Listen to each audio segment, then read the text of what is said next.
牙已漸變爛，牙就被潰爛，漸覺很鬆散。再加上蛀牙，再多這件事，已沒法轉彎。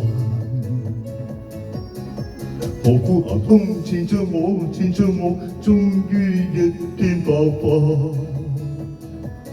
快講，睇醫生啦，劇痛漸退假。牙痛漸放慢，沒太大理會，時間會沖淡。再等到蛀牙蛀到底部，已沒法轉彎。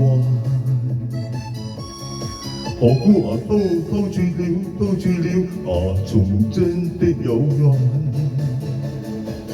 佢已經即將鬆脱，快趕緊些護理它。成棚牙尖得幾顆似毒針，盼望原能留下去。真的天真，即刻走轉大路，盡力救它。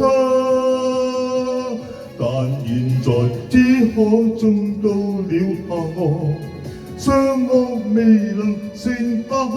當天不好好珍惜，已經心灰意冷，整副卻已是無得罵。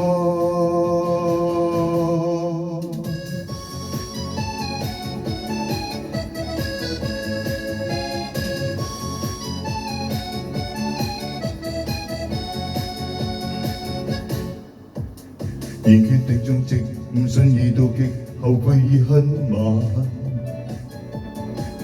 舊的老豆樓綠火種植，即時修復返。何會沒有反思聽多方的意見？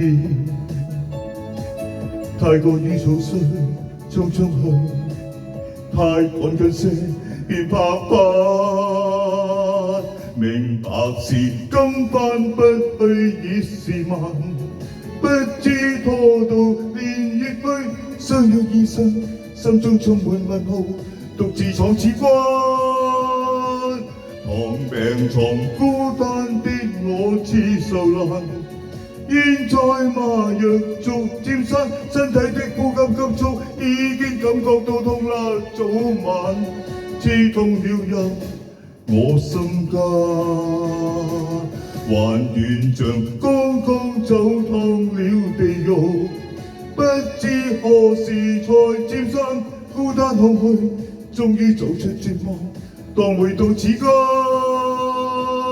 還剩下多番需要去受難，不知翻到年月去，心中的凄楚楚，身軀已不覺痛啦，只有最痛注入我心間。